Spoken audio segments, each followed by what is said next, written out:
ចាសូមអរគុណច្រើនហ្នឹងហើយអរគុណទៅដល់បងប្រុសឈ្មោះ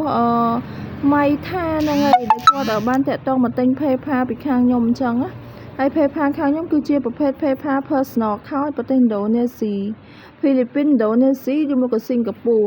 តែតាក់ទងទៅនឹងខាងខ្ញុំបង្កើតជូនគឺ PayPal ប្រទេសឥណ្ឌូនេស៊ីភាគច្រើនតែគេប្រើ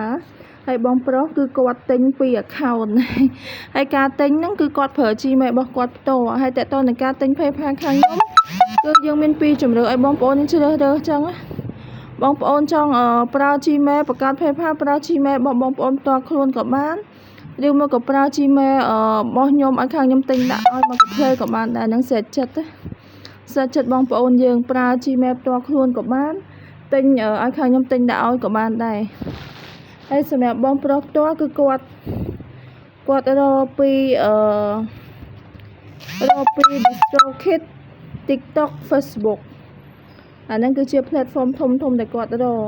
ចឹងហើយគាត់អត់ទាន់មានគណនី PayPal ឬមកក៏អត់ទាន់មាន Payout សម្រាប់ទទួលលុយពីក្រៅស្រុកឬមកក៏សម្រាប់ទទួលលុយពី platform ធំទាំងអស់ហ្នឹងទេចឹងគាត់បានតាក់ទងមកខ្ញុំដើម្បីឲ្យខ្ញុំធ្វើការបង្កើត PayPal ជូនចឹងណាហើយតាក់ទងទៅនឹង PayPal ខាងខ្ញុំគឺតម្លៃសមរម្យទេបើសិនជាបងប្អូនមាន Gmail ផ្ទាល់ខ្លួនរបស់បងប្អូនអាហ្នឹងខ្ញុំគិតតម្លៃជូនតែ$9កន្លះទេក្នុងមួយ account ណាតែបើបងប្អូនចង់ឲ្យខ្ញុំទិញ Gmail ទិញឲ្យដាក់រៀបចំឲ្យមកកាផ្លេហ្មងអាហ្នឹងខ្ញុំសូម add ថែម$1កន្លះពីលើទៀតដើម្បីទិញ Gmail ខ្ញុំមកដាក់ឲ្យអាហ្នឹងគឺខ្ញុំរៀបចំឲ្យមកកាផ្លេយកហ្មងចាំតែបងប្អូនយើងយកទៅដល់ប្រើ login ដកលុយយកហ្មងអញ្ចឹងណាតែបើបងប្អូនប្រើ Gmail របស់បងប្អូនអាហ្នឹងពេលតែខ្ញុំរៀបចំលុយដូរឲ្យខាងក្រុមហ៊ុន PayPal គេ approve ហើយអាហ្នឹងគឺខ្ញុំតាក់ទងទៅបងប្អូនដើម្បីបងប្អូនចូលទៅ confirm Gmail នៅក្នុងទូរស័ព្ទដៃ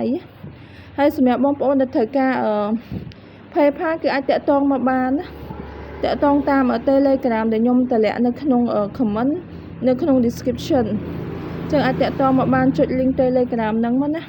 ហើយតាក់ទងទៅនឹងតម្លៃដោយដែលបានបញ្ជាក់ចឹងគឺតម្លៃសមរម្យទេហើយបងប្រុសនេះគឺគាត់រកពី platform ធំហើយគាត់ទិញម្ដងពី account ខ្ញុំហ្មង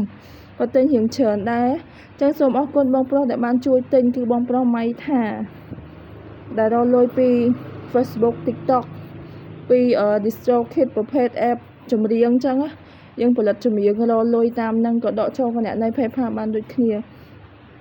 ចឹងមិនថាបងប្អូនយើងរកលុយតាម platform ធំ Facebook YouTube TikTok អីទេចង់បាន PayPal គឺអាចតាក់ទងមកខ្ញុំបាន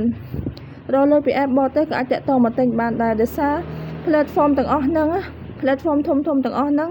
គឺសិតតែដកលុយចូលគណនី PayPal ទាំងអស់អញ្ចឹងតាក់ទងទៅនឹងគណនី PayPal គឺវាស្រួលបង្កើតទេតោះតែយើងមានចំណេះជំនាញក្នុងការបង្កើតតិចនិចតាក់តិចក្នុងការបង្កើតអាហ្នឹងបើយើងបង្កើតបានអញ្ចឹងបើសិនជាត្រូវការចង់ទិញ PayPal គឺអាចតាក់ទងតាម Telegram ខ្ញុំតម្លាក់នៅក្នុង comment ហើយនិងនៅក្នុង description ចាសូមអរគុណច្រើន